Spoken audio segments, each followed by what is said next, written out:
Ang ating banal na ebanghelyo is a story of reversals of fortune. Si Lazarus at si Dibes. Si Dibes na napakayaman, punggesis ang kain niya, laging steak, laging buffet, laging masarap, at namumuhay siya sa kalwanan, air condition, mansion, name it, Rolls Royce na may kasamang payong. Ayan, binili niya yung Rolls Royce dahil sa payong. Ayon, kaya siya ay masabi nating maginhawang buhay. At ito naman si Lazaro, nanlilimahid, nagugutom, naroon lamang sa labas, at naghihintay man lamang na abutan ng kahit mumo na kinakain ng mayamang si Dibes. At hinakayaan niya na himurin ang mga sugat ni Lazaro nung kanyang mga aso. Ano po ang mensaheng nakapalaman? Una po ay tungkol sa kayamanan. Ang buhay po ay hindi para yamanan. Ang buhay ho ay hindi para miyan ng pera. Mga kabatid, life is more than money. Life is more than wealth. Ang pera ay nauubos. Ang buhay po ay hindi paramihan ng pera, kundi pasayahan. Happiness is not having what you want, but wanting what you have. Kung anong meron ka, magsaya ka.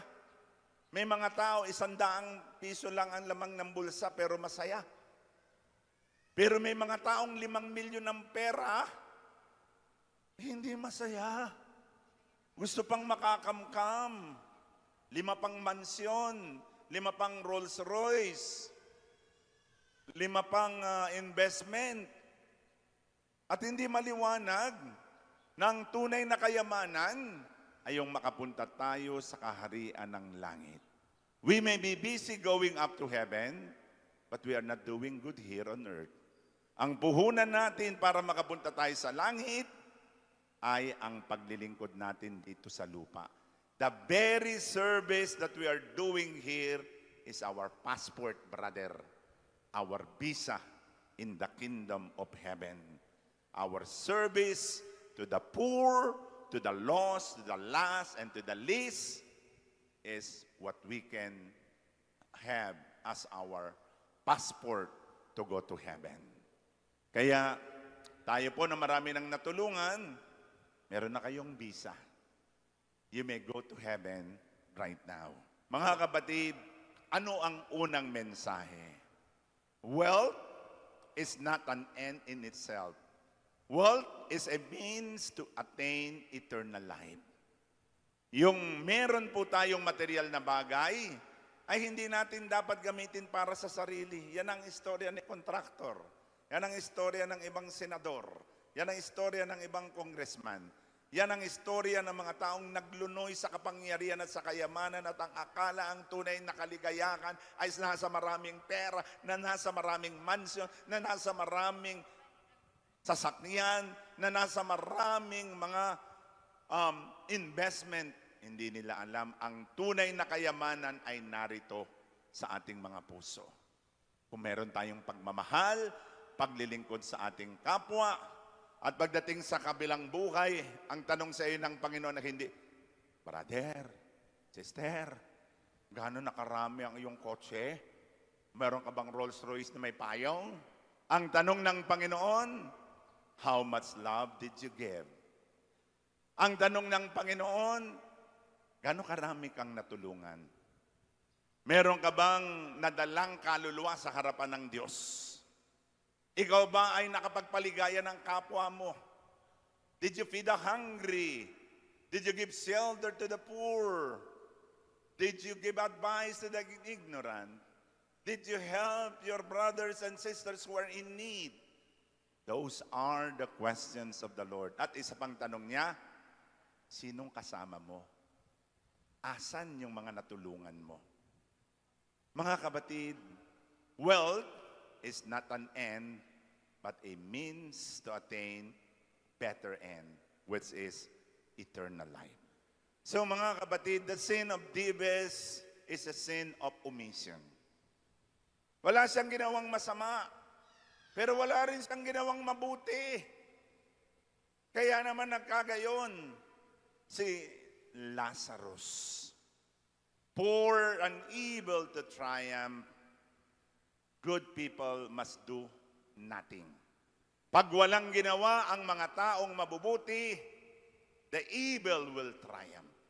Ito po ang mangyayari sa bansa natin na tayo kinakain. Kung walang gagawing kabutihan ng mga mabubuti, magtatagumpay ang kasamaan. The sin of Dives is a sin of omission. Meron sana siyang ginawa. Ano dapat ang kanyang ginawa? Nagbigay man lang ng sandwich.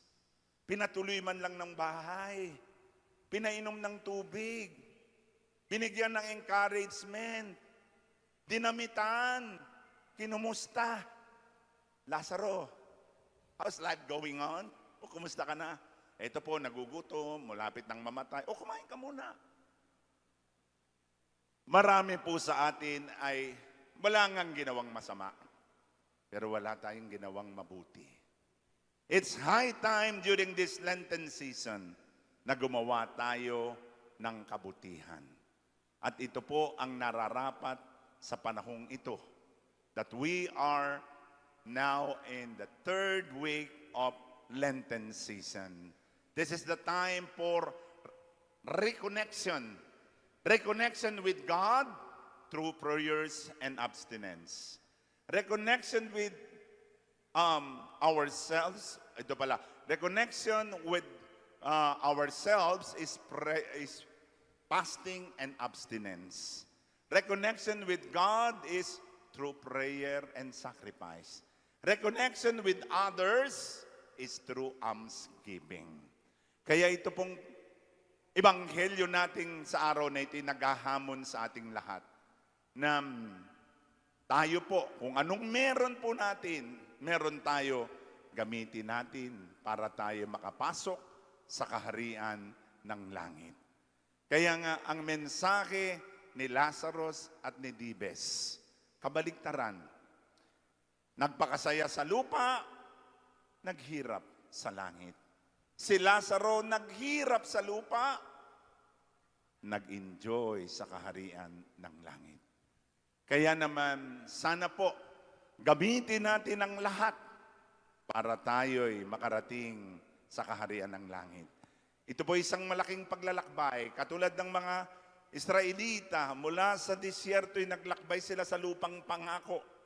Pero sana, katulad ng mga Israelita, dumaan man tayo sa ating mga pagsubok, dumaan man tayo sa mga paghihirap, sana makasalubong natin ang Panginoon. Sana maramdaman natin ang dakilang pag-ibig ng Diyos. Kasi ito po ang ating pagninilayan kung gaano tayo kamahal ng Diyos, kung gaano tayo inililigtas ng Diyos. Ang pagmamahal ng Diyos na nagdala sa Kanya sa krus at nagdala sa atin sa buhay na walang hanggan. Amen. Sana po sa araw na ito, mulit-muli, inaanyayahan tayo samahan ng Panginoon sa Kalbaryo, pagnilayan ng dakilang pag-ibig ng Diyos at ang 40 araw na paghanda, sana'y maging panahon ng pananalangin, panahon ng sakripisyo, panahon ng pag-aabuloy, panahon ng fasting, panahon ng abstinensya. Sabagat sabi ni St. John of the Cross, ang mga araw na ito'y banal na araw na umuulan ng mga biyaya. Pero kailangan tayo ay maging karapat-dapat sa mga biyayang ating tatanggapin, bunga ng kanyang kamatayan, muling pagkabuhay sa banal na krus. Nawa ang Kwaresmang ito, ang tunay na maging daan, maramdaman natin, kasama natin ang Diyos. Paraan para pagnilayan natin ang krus na magdadala sa atin sa kalwalhatian, magdadala sa atin sa kagalingan, magdadala sa atin sa korona ng tagumpay, magdadala sa atin sa buhay na walang hanggan. Amen.